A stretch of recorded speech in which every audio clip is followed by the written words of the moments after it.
Well, hello, Saran fam. It's Miss T. Hi. Miss you guys. Hope you're doing okay. I wanted to talk to you today about two things. I wanted to go over a couple of finishing and cleanup stages with your nature-inspired mug.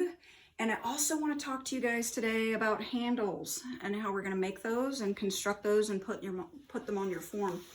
Before we get into handles though, there were a couple of little things that I wanted to point out to you and mention to you about your nature-inspired mug. So this is the one that we were working on before, and unfortunately I haven't been able to do a ton more to it because I'm doing my 9 preps and I'm kind of busy, but this is the one that has the bark exterior where we took a press in and put the bark in it, and then we did some carving and some elevation, some additions and some subtraction corners on this guy for our little petals on our flower. And I also taught you guys in the last video how to come in with a brush and to clean up your edges. Couple of things I wanted to kind of supplement with that last video to give you a couple more pointers as you're working. There's another really super cool, easy way to do bark that I forgot to mention that I did want to point out real quickly to you guys, and then we're going to talk about finishing up the rim. I took a piece of clay and I've done the tossing method to make a super thin, very thin slab piece. And a way that you can replicate bark is by taking these little thin slabs and tearing, and I'm going to zigzag this as I tear it. Tear the edges so you get not a straight but a jagged edge. And I'm going to tear another one of these.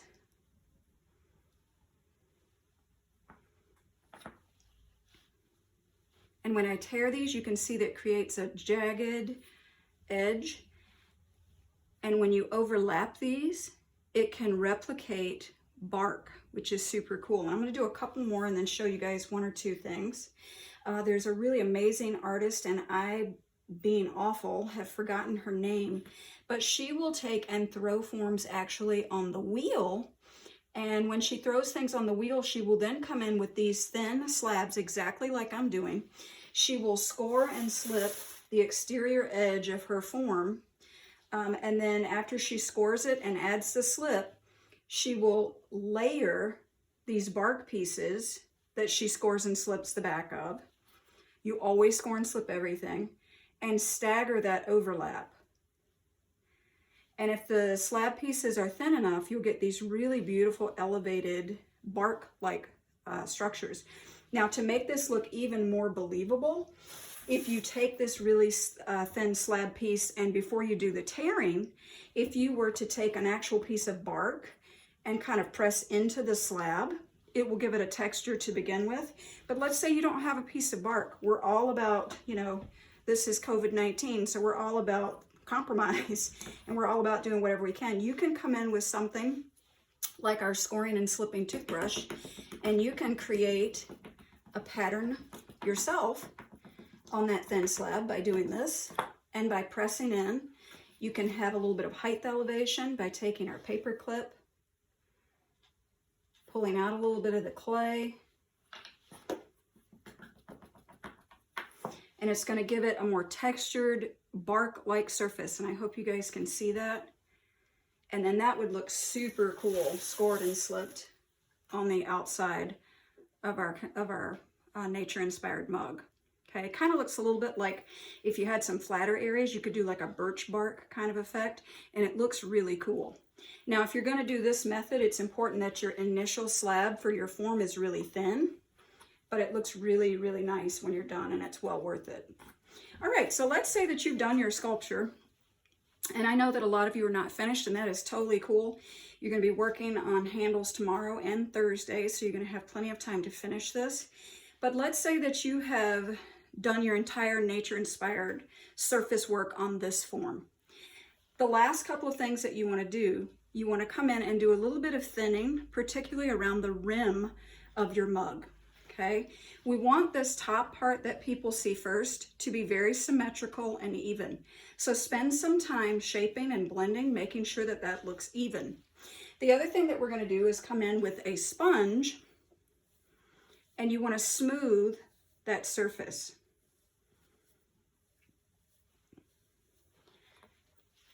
For a mug to be drinkable from, you need to have a really comfortable, smooth rim for your mouth, because if you try to drink out of something that's flat at the top, that's very uncomfortable, and it also drips. So it's really important that we come in and round and smooth that rim. And it's really important that this top area is 1/4 inch or less. I prefer my mugs to have a very thin rim. This one is a little on the thick side. You can see if you look at this from the top how thick this was.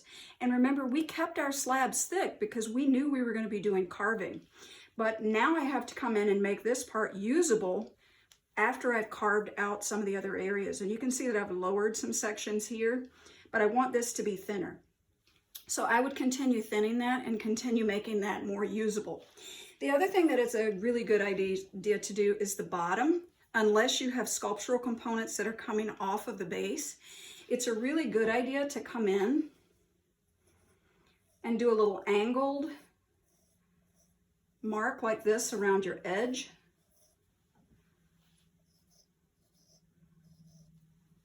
And the reason that that's nice is because it helps it sit nice and flat, helps thin out the corners, which tend to be very thick on mug forms that are handmade.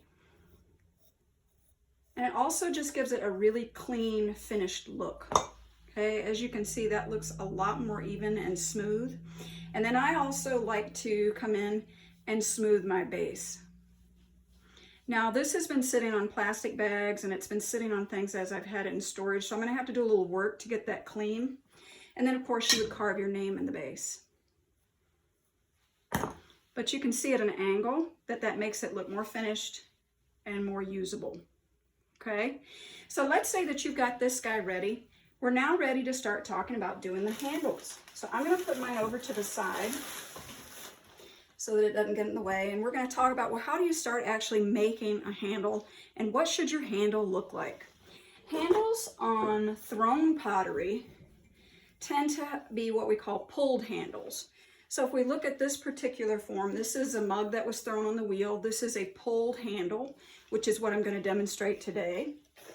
Here's another variation of a pulled handle. And notice that with these pulled handles, there's a C shape that you have. There's usually, I like to have an arch at the top. Sometimes you'll see handles that have more of a straight attachment, straight out, and it will come in and attach straight here, what I call an actual C shape. But if you look at most of the mugs that you find in craft places where potters are selling their wares, so to speak, there's usually an angle up and an arch system in the handle. You're also going to notice that the handle gets thinner or tapers near the base for most pulled handles. And that's what I'm going to be demonstrating to you guys today. So how do we start making our handle? Well, the first thing I do want you guys to be aware of is that depending on your sculpture, you might decide to embellish your handle with some more sculptural stuff, and that's fine. But I would like you to really consider pulling a handle because they tend to be more functional and usable.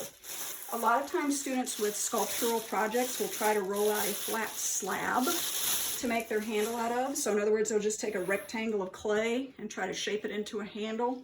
But what tends to happen with those is that they're too thin at the very top. They're usually poorly crafted and many times they break. So what we're going to do right now, we're going to take a pre-wedged lump of clay. So this is some clay that I wedged earlier. And you want about this amount. So if you think of it, this is, if we were throwing in the wheel, this is like 1/3 or less of a pound. Usually like 1/4 a pound is fine. So a small amount of clay. And then what I'm going to do is I'm actually going to take this now and I'm going to rotate pounding this lump of clay.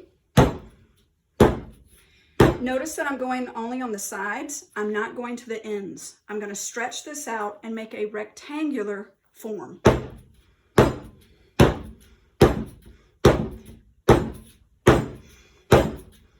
And you can see that this is stretching. I hope you can see that. You can see already the shape is drastically changing and it's thinning, and that's exactly what we want. we're going to be creating something that is long and thin, like a dagger shape or a carrot shape. And I'll show you when we're finished kind of what that will look like. So as I get it thinner, and I want the diameter of this to be about 1/4, okay, think about 1/4 in roundness, or a larger size carrot. That's about the diameter that I want this to be. And I also want you to think about, after it gets about this length, to start doing what I call tipping the end. You want to apply more pressure as you throw it down towards the tip so that it stretches.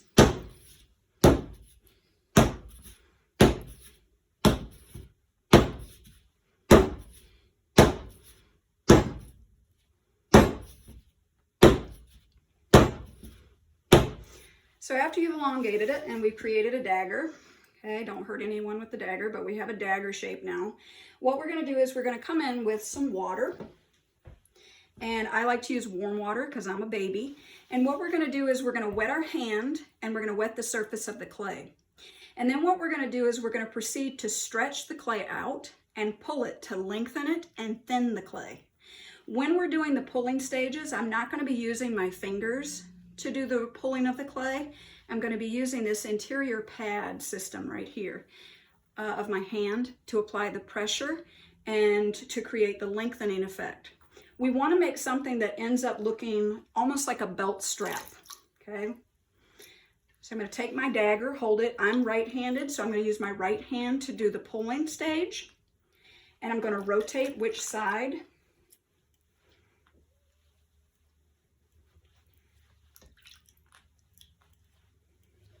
Now you have to place enough pressure on the clay so that it tends to lengthen the clay out. And again, I'm applying more pressure with this part of my hand. When you first attempt this, there is a strong likelihood that you're going to tear the clay, so you might have to try this more than one time.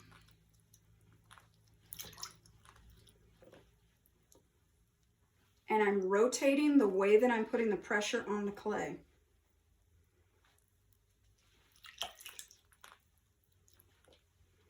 And you can see that I'm creating something that looks like a strap of leather or a belt strap, or some people call it a ribbon, but it is thicker near the top. So it's really important that you see that this part at the top is thicker and the base is thinner. If you get a lump of clay that happens down here where you're not completely letting that pressure go off the end of the clay, you can always pinch that off and continue to elongate the form. So after you have it stretched and you have it elongated, kind of like this, then what we're going to do is invert this, just like this, and position it down to dry by taking the clay like this and just angling that back and letting it sit. And you can let it sit for about 15 or 20 minutes. And what that's going to do is let some of that moisture evaporate, and it's going to help set the shape, the angle or the curve. Okay, so I'm going to put this one on the side, and I'm going to bring over one that I've already made. So this is one that I made earlier. So what I'm going to do now is clean my hands up. And again, when you're dumping this bucket of clay water, it's a good idea to dump it outside or to let that clay water sit for just a little while so that the clay body, the clay particles settle to the base. You don't want a lot of clay residue going down your drain because you and your parents or your guardian or whoever you live with probably do not have clay traps. So now what I've got to do is I'm going to take my slightly firmed up handle, and what I've got to do is decide how I want it to be positioned on my clay form. So that means that I'm going to have to decide where to cut my handle. Usually with handles, it's going to be very important that you create an angle cut. So if you think about the side of your clay cylinder, your mug being over here, if this is the side wall of that, you want this to position itself and rest flat on that wall. So what I will be doing is doing an angle cut here, and then I'm going to do a cleaning up cut at the base. So I'm going to come in and do an angle cut like this. If there's something on your blade, it's a good idea to clean it so you get a fairly clean cut. And I don't want this to fly off, so I'm actually going to do it lower so I don't drop it. And I like my angles to be about like that. So I'm going to give it a cut. Keep this lump. You could potentially make another handle out of it if you mess up the first one. So now we have this handle like this. This is the flat end, and we have the base here. And we're going to position this here, and we're going to grab our mug. And we're going to think about where we want to attach it. If you have an area of your sculptural form that's kind of not as interesting, it's a good idea to put your handle there. Or if you have an area that's a little messy, okay? A lot of times I'll tell kids if they have thrown, for example, a mug on the wheel, that they want to put the handle to kind of cover up any little bump or any rough spot on their form. And so this is about where I'm going to put my handle. And so what I'm going to do is I'm going to come in first and I'm going to score up the surface, because obviously when we attach clay, we score and slip. So I'm going to start by scoring first my mug. I'm going to get my slip open. And you can use, obviously, you can use this, but for handles, for more strength and stability, I like a slightly deeper scratch or cut in. So you could use something like a toothpick, you could use the end of a paper clip, but you want to have a pretty good cut, pretty good little trench.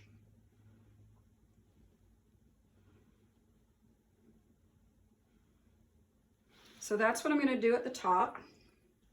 Then I'm going to apply my slip.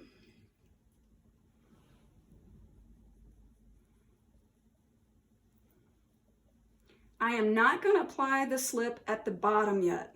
And the reason that I don't teach kids to do that is because many times they'll go ahead and score and slip the bottom and then they try to attach it and it distorts the shape.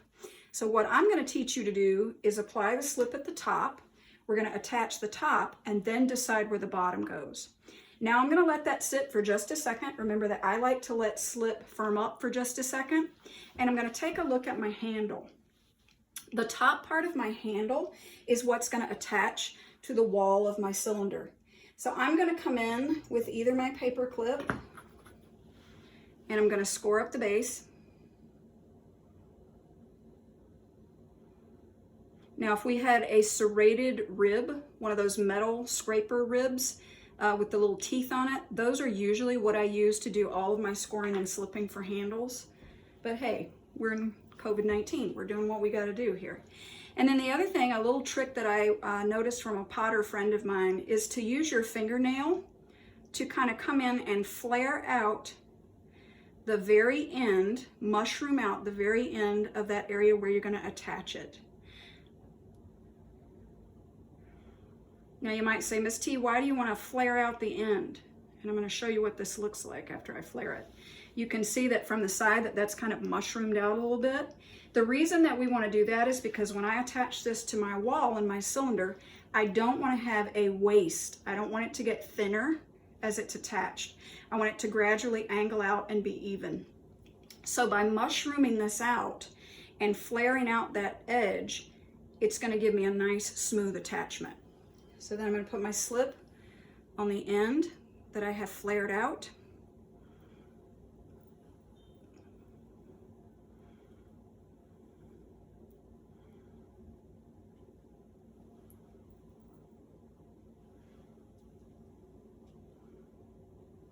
What are you doing, Izzy? My cat is watching the demo, you guys. So then what I'm going to do, take my cylinder, which is still super chunky, and I'm going to take this little guy and I'm going to attach it. Okay? Now after you got to get it attached, remember that this is very wet still. It's a great idea to put one hand inside of your cylinder or your mug form, and then what you're going to do is use your other thumb to gradually start blending that in to attach it. Now this is super wet right now, so you might want to let the slip firm up for just a second. I'm going to dry my hand off a little bit. And I'm doing the other side right now.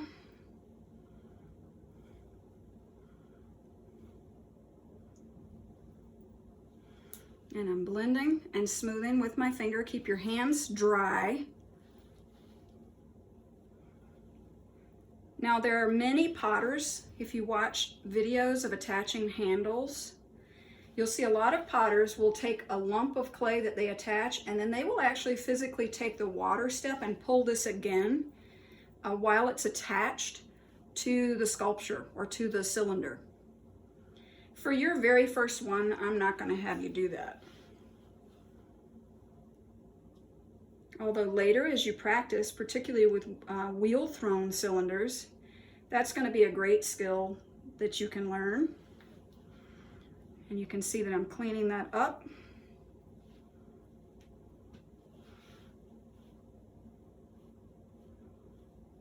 And smoothing that down.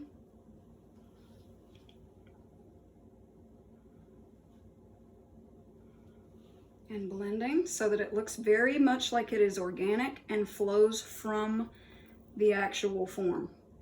Okay, for me, a handle that is successful looks like it is kind of merging out of the form. I don't want it to look like some weird abstract thing that's sticking out from it for most forms.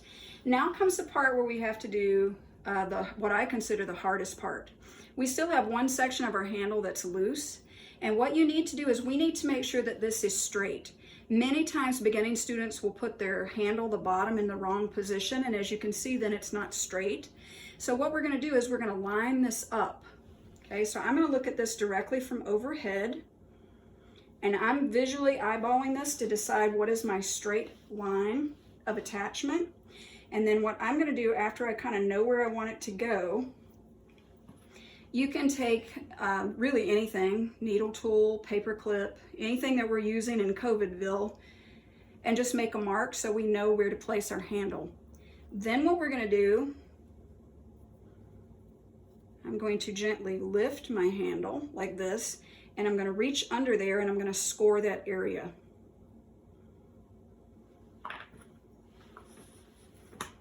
And I'm also going to score a little bit of the bottom of my handle. Then I'm going to put a little bit of slip.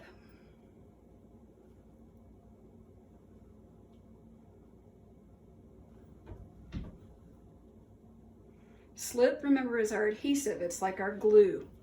And then what I'm going to do is, again, check it. Make sure that it's centered where I want it. So check it, make sure that it lines up and that it's straight. And then after you get it in the correct position, you're going to gently press down. Now, the way that you finish up this end part is going to be part of your own signature as an artist. A lot of people will come in and they press their thumbprint in so they can get kind of their own personal ID. Some people will put their stamp in this section. Other people like to completely camouflage it. Okay, if you look, for example, at this one, this was a double fingerprint on both sides to merge that. This one was just a clean attachment to the base and then angle cut, so it was very clean. This one, again, there's a fingerprint. So you as the artist, you get to do some thinking and planning on that, deciding what you want it to look like. And I think what I'm going to do with this one, I'm just going to merge that into the base.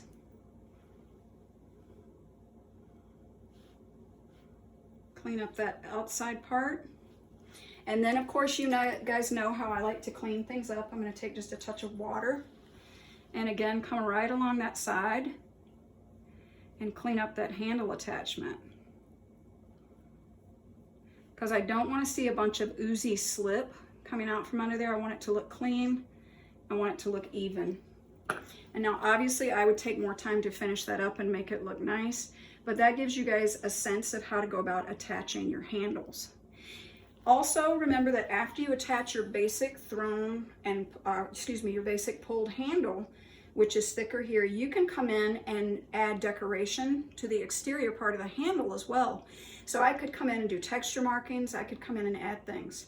One other quick tip, as you're letting your handle firm up a little, I find, particularly more with thrown forms on the wheel, I like to store my mugs with them upside down like this. It helps facilitate that kind of nice arch in the handle. So I would put this away on my bat and I would let it sit like this to firm up. as I'm working. Okay, you guys, that's it for today. Tomorrow you'll be actually applying this and working on your own handle and finishing your sculpture.